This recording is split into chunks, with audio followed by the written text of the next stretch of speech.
Assalamualaikum warahmatullahi wabarakatuh. Saya Indira Karissa Dewi dari program studi S1 Sistem Informasi 2020A Universitas Negeri Surabaya. Internet di era digital saat ini sangat erat kaitannya dalam kehidupan sehari-hari, terlebih di pandemi COVID-19 saat ini. Mulai dari kalangan anak-anak, muda hingga kalangan dewasa, mayoritas menggunakan internet sebagai media bantu dalam mengerjakan dan menghubungkan berbagai aktivitas manusia secara efektif, akurat, dan efisien. Nah, bagi sebagian besar orang mungkin sudah sangat mengenal dengan internet. Bagi individu generasi milenial, mungkin sangat erat kaitannya dengan penggunaan internet. Pada video kali ini, saya akan memaparkan beberapa hal seputar sejarah perkembangan internet, sejarah masuknya internet ke Indonesia, dan manfaat penggunaan internet. Sejarah perkembangan internet. Pada tahun 1969, awal mula internet dilahirkan. Pada bulan Oktober tahun 1969, di Universitas California Los Angeles UCLA berusaha mengirimkan data dari satu komputer ke komputer lain. Mereka berusaha untuk mengirimkan 3 huruf, yaitu log, ke komputer kedua dalam bentuk kode biner, di mana komputer kedua nantinya akan menambahkan 2 huruf lagi, sehingga menjadi kata login. Setelah sukses dengan penelitian tersebut, mereka pun melahirkan proyek yang bernama ARPANET, yang dikembangkan dan ditujukan untuk keperluan militer Amerika. Pada tahun 1971 adalah email pertama. Pada tahun 1971, seseorang berkebangsaan Amerika, Ray Tomlinson, mengirimkan surat elektronik pertama menggunakan ARPANET yang melahirkan penggunaan simbol @ dalam alamat email yang kita gunakan hingga saat ini. Pada tahun 1983 adalah komunikasi antar jaringan. Pada tahun 1970, Robert Kahn dan Vinton Cerf mengembangkan TCP atau IP Transmission Control Protocol atau Internet Protocol yang memungkinkan pertukaran data dapat dilakukan bukan hanya dari dalam komputer dengan jaringan yang sama, melainkan juga dalam jaringan yang berbeda. ARPANET mengadopsi teknologi ini baru pada 1 Januari 1983, memungkinkan hubungan dengan jaringan komputer lain seperti universitas. Pada tahun 1990 adalah lahirnya WWW atau World Wide Web, dicetuskan pertama kali oleh Tim Berners-Lee pada 12 Maret 1989, yang saat itu bekerja untuk Red Visitation atau Organisasi Eropa untuk Riset Nuklir. Pada tahun 1990, Robert Shillau yang berasal dari Belgia membantu mengembangkan usul Berners-Lee. Penemuan ini didasarkan pada 2 pilar, yaitu bahasa pemrograman HTML yang memungkinkan keberadaan website, serta protokol pertukaran hypertext HTTP yang memungkinkan pengguna meminta dan menerima laman yang diinginkan. Pada tahun 2000-an adalah lahirnya era sosial media dan perangkat pintar. Tahun 2000 adalah awal era penggunaan jejaring sosial. Jejaring sosial mulai diciptakan pada tahun 2003 hingga setahun berselang. Mark Zuckerberg menciptakan thefacebook.com yang awalnya ditujukan hanya untuk menghubungkan mahasiswa-mahasiswa Harvard. Facebook kemudian berkembang menjadi salah satu raksasa media sosial dengan lebih dari 2,3 miliar pengguna di seluruh dunia. Sejarah masuknya internet di Indonesia.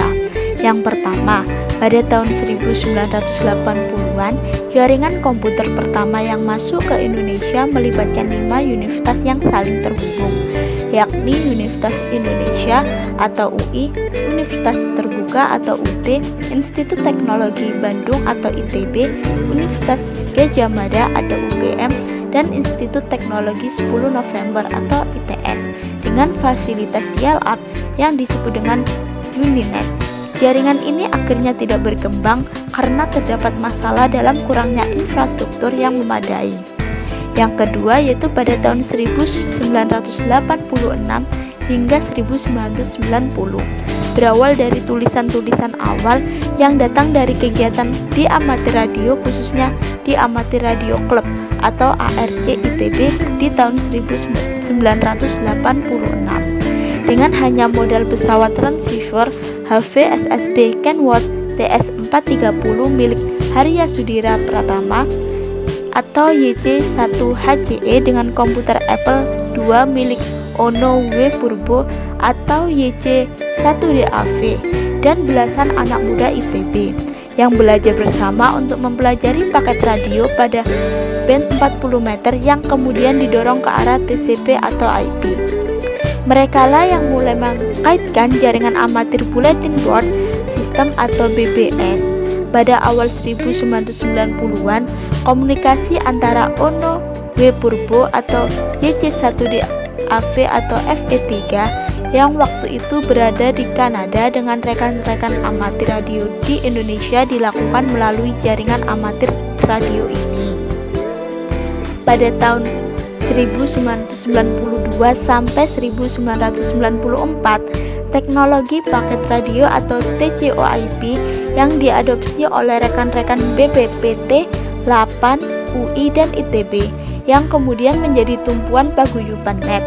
Di tahun 1994, ISP komersial pertama Indonet mulai beroperasi. Sambungan awal untuk internet dilakukan menggunakan dial-up oleh Indonet. Sejak tahun 1994, internet masuk ke Indonesia dengan top level domain ID atau TLD ID. Primer yang dibangun di server UUNet lalu dilanjutkan dengan domain tingkat 2 atau second level domain. ISP atau Internet Service Provider pertama di Indonesia adalah IPTechNet yang terhubung ke internet dengan kapasitas bandwidth 64 kbps.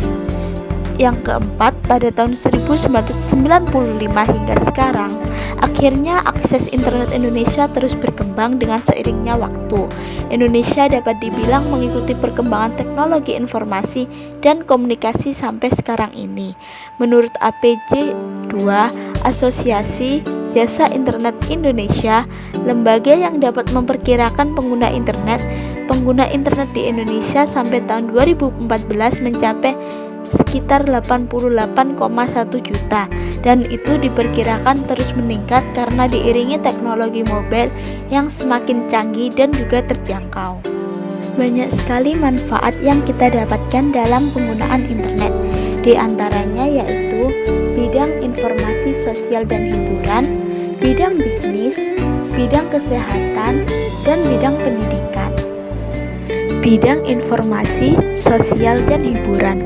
Dengan bantuan internet, semua pelajar bisa mengakses dengan mudah literasi penting, mulai dari jurnal, esai ilmiah, surat kabar, hingga buku online. Semua itu pun bisa diakses hanya lewat perangkat mobile saja.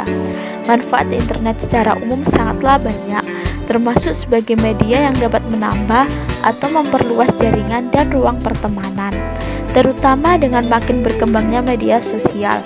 Kalian bisa mengenal seseorang dari berbagai dan beragam belahan dunia yang jaraknya bahkan ribuan kilometer jauhnya dari tempat tinggal atau negara asal kalian. Internet menyediakan beragam kategori hiburan untuk berbagai usia, mulai dari anak-anak, remaja, hingga dewasa. Bebasnya hiburan melalui internet ini membuat para penggunanya dianjurkan untuk bijak dalam aksesnya. Cara mengakses internet pun sekarang juga mudah. Kalian bisa memanfaatkan HP sebagai media komunikasi dan mencari hiburan melalui internet. Bidang kesehatan. Pertama, pada bidang administrasi. Dengan adanya penggunaan komputer dan sistem-sistem yang canggih di dalamnya, sangat mempermudah jalannya suatu sistem di rumah sakit tersebut. Yang kedua, pada bidang farmasi. Dalam bidang obat-obatan, komputer juga berperan sangat penting dalam farmasi. Misalnya untuk merekod resep atau dosis serta menyimpan data harga obat-obatan tersebut. Selain itu, dengan adanya komputer dalam bidang farmasi juga membantu untuk mengelompokkan macam-macam obat berdasarkan kegunaannya. Yang ketiga, mendiagnosa suatu penyakit. Dengan adanya komputer, DNA yang sudah dirancang khusus di dalam bidang kesehatan mendiagnosa suatu penyakit bukan hal yang sulit lagi. karena dengan menggunakan komputer akan lebih cepat, mudah, dan akurat untuk mengetahui nama dan jenis suatu penyakit. Yang keempat, memonitoring status pasien.